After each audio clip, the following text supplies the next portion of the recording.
नमस्ते दोस्तों। आज की इस एक्सप्लेनर में हम एक ऐसे टॉपिक पर बात करने वाले हैं जिसके बारे में हम सब ने कभी ना कभी जरूर सुना है, वायरल बीमारियां। लेकिन आज हम सिर्फ ऊपरी बातें नहीं करेंगे, हम बिल्कुल गहराई में जाएंगे और देखेंगे कि ये छोटे छोटे वायरस आखिर हमारे शरीर के अंदर जाके करते क्या हैं। तो चलिए बिना किसी देरी के सीधे शुरू करते हैं। अब देखिए, आज की हमारी पूरी चर्चा इस कमाल के मेडिकल चार्ट पर आधारित है। इसे एक मास्टर मैप की तरह समझ सकते हैं। इसमें पूरे 14 अलग अलग वायरल बीमारियों की लिस्ट है और ये चार्ट हमें साफ साफ बताता है कि कौन सा वायरस शरीर के किस हिस्से पर हमला कर रहा है और उसके लक्षण क्या हैं। सच मानिए, इस एक अकेले चार्ट में बहुत ही काम की इन्फॉर्मेशन छुपी है। चीजों को आसान बनाने के लिए हम इन 14 बीमारियों को 4 हिस्सों में बांट रहे हैं। पहला, पूरे शरीर वाले संक्रमण। दूसरा, हमारे इम्यून और नर्वस सिस्टम पर हमले। तीसरा, किसी खास अंग पर होने वाले संक्रमण। और चौथा, कोविड-19 का बिल्कुल अलग और अनोखा मामला। तो चलिए सबसे पहले बात करते हैं हमारी पहली कैटेगरी की, पूरे शरीर का संक्रमण। इसमें हम उन वायरसों को देखते हैं जो किसी एक अंग को नहीं बल्कि एक साथ पूरे शरीर को अपना निशाना बनाते हैं। सबसे पहले है डेंगू बुखार, जो आर्बो वायरस से होता है।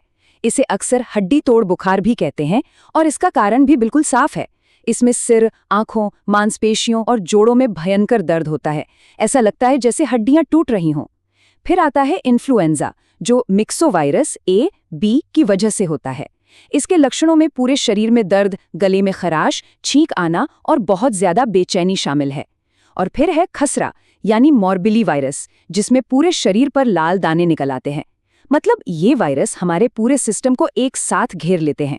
अब यहाँ एक बहुत ही इंटरेस्टिंग पॉइंट है जहाँ अक्सर बहुत कंफ्यूजन होता है। चेचक और छोटी माता यानी स्मॉल पॉक्स और चिकन पॉक्स, ये दोनों देखने में एक जैसे लगते हैं क्योंकि दोनों में शरीर पर लाल दाने आते हैं। लेकिन जरा ध्यान दे, चेचक वेरियोला वायरस से होता है और इसमें बहुत तेज बुखार आता है। वहीं दूसरी तरफ छोटी माता वेरिसेला वायरस से होती है। नाम मिलते जुलते हैं ना, लेकिन इसमें हल्का बुखार आता है और शरीर पर फफोले या पित्तिकाएं बन जाती हैं। तो वायरस भी अलग हैं और उनकी गंभीरता भी बिल्कुल अलग है। तो ये तो बात हुई उन वायरसों की जो पूरे शरीर पर हावी हो जाते हैं। लेकिन क्या हो अगर कोई वायरस हमारे शरीर की इस बाहरी सुरक्षा को पूरी तरह से चकमा दे दे और सीधा हमारे मेन कंट्रोल सेंटर पर ही हमला कर दे? सोचने वाली बात है ना। यहीं से हमारी दूसरी कैटेगरी शुरू होती है, हमारे कोर यानी प्रतिरक्षा और तंत्रिका तंत्र पर सीधा हमला।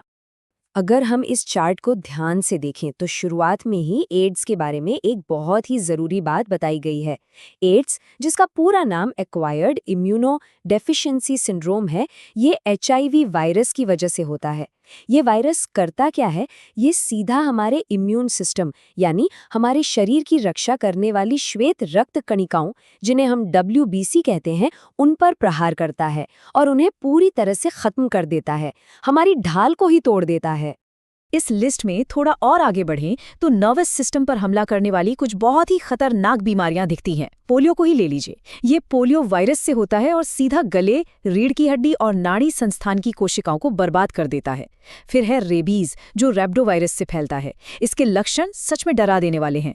रोगी का दिमागी संतुलन बिगड़ जाता है, वो पागलपन का शिकार हो जाता है, जीभ बाहर आ जाती है। ये वायरस पूरे तंत्रिका तंत्र को अपने कंट्रोल में ले लेता है। और ऐसे ही मेनिंजाइटिस भी है, जो सीधे दिमाग को निशाना बनाता है और इसमें बहुत तेज बुखार आता है। मतलब ये वो वायरस हैं जो शरीर के कंट्रोल रूम को ही हाईजैक कर लेते हैं। अब आते हैं हमारी तीसरी कैटेगरी पर, लक्षित हमले, यानी जब वायरस किसी एक खास अंग को अपना निशाना बनाते हैं। कुछ वायरस बिल्कुल एक स्नाइपर की तरह काम करते हैं। वो सिर्फ एक खास अंग पर वार करते हैं। जैसे गलसुआ या मम्स को देखिए, ये सीधे पैराथायरॉयड ग्रंथि को टारगेट करता है। इससे बुखार आता है और मुंह खोलने में भी तकलीफ होती है। ट्रेकोमा सिर्फ हमारी आंखों पर असर डालता है, आंखें लाल हो जाती हैं और भयानक दर्द होता है। फिर है हेपेटाइटिस या पीलिया, ये हमारे लिवर को पकड़ता है और इसके लक्षण तो बहुत आम हैं। पेशाब पीला हो जाता है, आंखें और त्वचा भी पीली पड़ जाती हैं। और फिर हर्पीज वायरस से होने वाला हर्पीज, जो सिर्फ त्वचा पर सूजन लाता है। ये वायरसों की बिल्कुल अलग ही तरह की रणनीति है। और अब हमारी आखिरी और चौथी कैटेगरी, कोविड-19 का बिल्कुल अनूठा और अलग मामला। यहाँ सबसे क्रूशियल बात यह है कि कोविड-19 जिस वायरस की वजह से फैलता है, उसका नाम है SARS-CoV-2। अगर हम इसके मेन टारगेट की बात करें तो ये वायरस सबसे पहले गले और फेफड़ों को अपना घर बनाता है। लेकिन जो बात इसे बाकी वायरसों से एकदम अलग और खतरनाक बनाती है वो सिर्फ इसके टारगेट करने वाले अंग नहीं है, बल्कि इसके लक्षणों की एक बहुत लंबी चौड़ी लिस्ट है।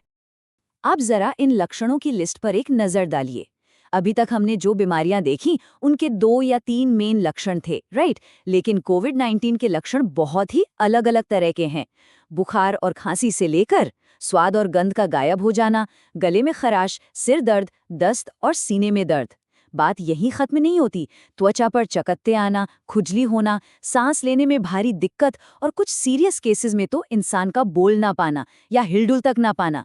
ये इतनी सारी परेशानियां, यही जटिलता इस वायरस को इतना अजीब और खतरनाक बना देती है।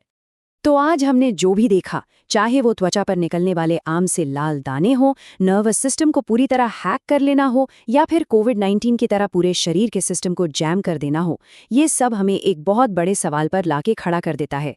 ये माइक्रोस्कोपिक जीव जिन्हें हम अपनी नंगी आंखों से देख तक नहीं सकते, वो हमारे इतने कॉम्प्लेक्स शरीर को इतनी आसानी से चकमा कैसे दे देते हैं? सच में वायरसों की ये दुनिया बहुत ही हैरान करने वाली है। इस एक्सप्लेनर में साथ जुड़ने के लिए बहुत बहुत धन्यवाद। चीजें सीखते रहिए और सुरक्षित रहिए।